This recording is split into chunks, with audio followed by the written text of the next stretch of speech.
questão de deixar isso mais claro. Sobre o inciso 17, por que não a reprodução por qualquer interessado? Se a obra está indisponível, não é melhor autorizar a reprodução livre? Pergunta o Guilherme Coutinho. Inciso 17, um minutinho só.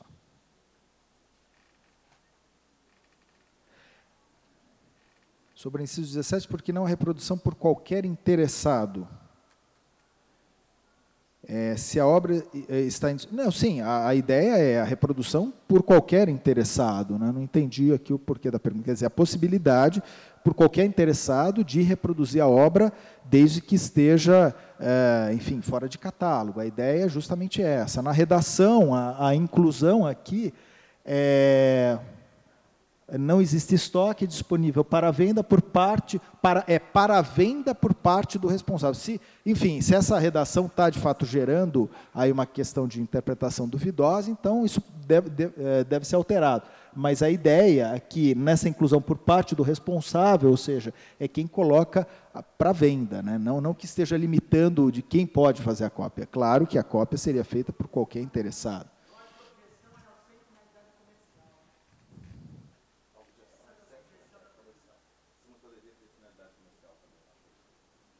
A objeção? Tá.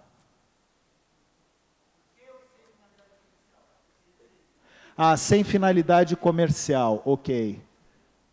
Tá, não, mas aqui é um pouco mais delicado, né? Porque como é que vai se reproduzir também uma obra com finalidade comercial, por mais que ela esteja esgotada? Então, aqui eu acho um pouco mais difícil. A meu ver, a questão da sem finalidade comercial teria que ser mantida.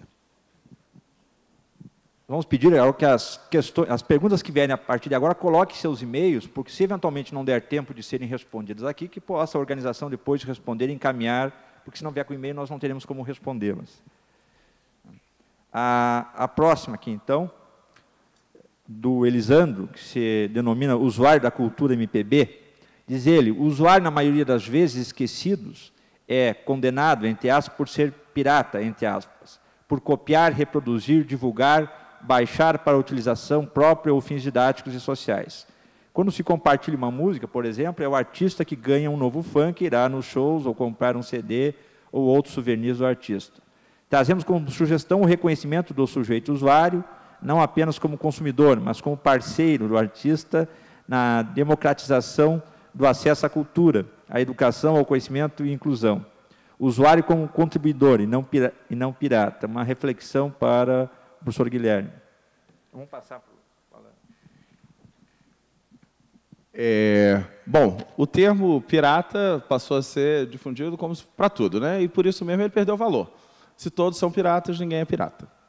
Tá? Começa por aí. Segundo ponto, recentemente, em junho, a Harvard Business School lançou um estudo, o primeiro estudo sério sobre o efeito do peer-to-peer sobre a indústria musical, e o resultado foi, obviamente, como a gente imagina, diferente do que a indústria propaga. Na verdade, houve um aumento do volume gasto com música, não a diminuição. Qual a diferença? Trocou de mãos. As pessoas agora, ao invés de comprar o suporte, o CD, elas vão ao show, elas compram o souvenir, elas seguem a banda. Então, essa é só mais uma das várias falácias da indústria que a gente já está até um pouco cansado de ouvir.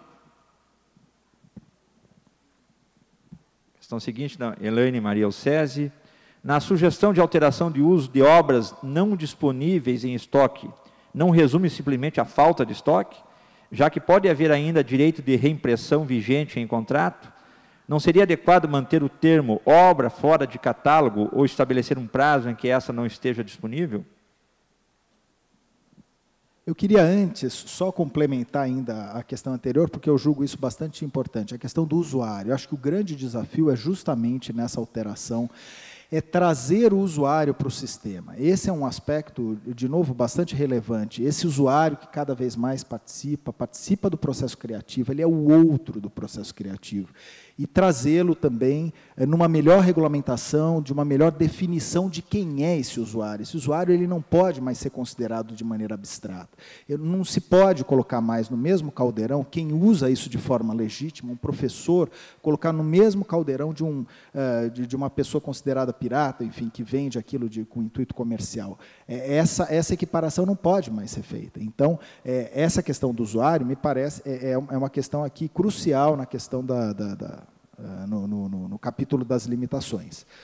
Com relação às obras não disponíveis em estoque, aqui nós temos também que enfrentar uma outra questão importante, que diz respeito, e hoje isso é uma tendência até do mercado editorial, que é de livros que são impressos sob encomenda também, né? Como lidar com essa questão? Porque, eventualmente, esse livro ele está em catálogo, mas existe a encomenda dele, então aí nós teríamos que chegar, eu imagino que aqui no âmbito agora, nós não conseguiríamos aí chegar a uma melhor redação, mas, enfim, esse ponto aqui que foi trazido é muito importante para uma reflexão para que se possa, então, pensar numa melhor redação para essa questão aqui da obra fora de catálogo, enfim.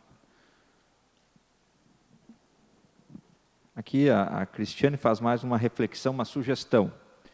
No inciso 14, uso religioso, desde que não atente à moral do autor e que não seja utilizada para pleitear donativos ou dízimos. As instituições religiosas possuem verbas próprias e com impostos diferenciados que permitem a produção de obras, textos e imagens para suas campanhas institucionais e publicitárias que visem arrecadar verbas. Mas aqui, como é a sugestão, podemos passar adiante já na próxima. A Denise Boltman. Na atual lei de direitos autorais, apenas as duas partes do contrato privado, cedente e cessionário, são legitimadas juridicamente em caso de ter seus direitos lesados.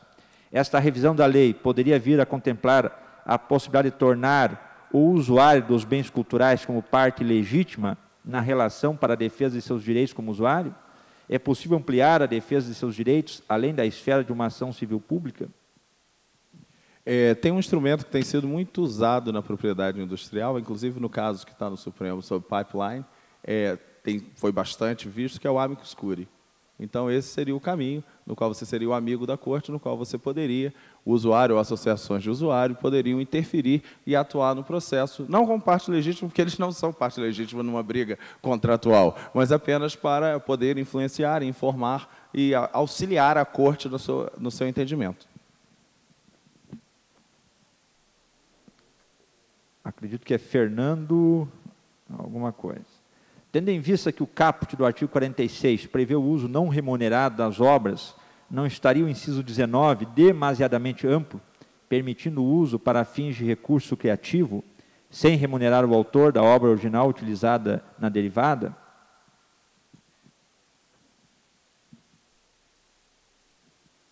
Eu entendo que não. Eu entendo que não. A meu ver, esse inciso 1, ele tem que ser amplo, eu acho que aqui já foi colocado nos painéis anteriores, aquilo que é uso privado, né, sem fins de lucro, a meu ver, deve ser permitido. Então, aqui eu entendo que não.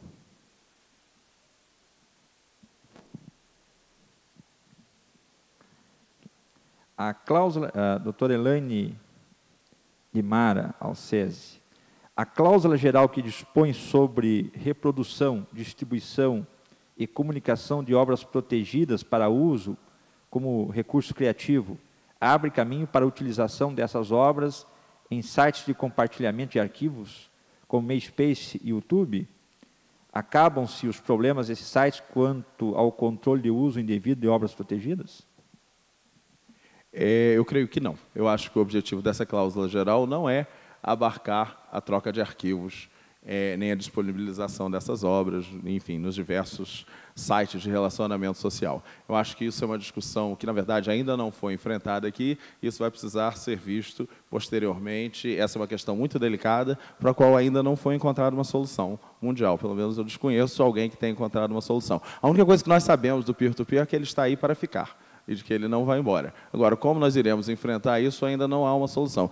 A minha sugestão é que se cobrasse, a minha sugestão pessoal é que se cobrasse um valor pelo acesso à banda larga doméstica. Um valor pequeno, que não influísse, mas que remunerasse o autor.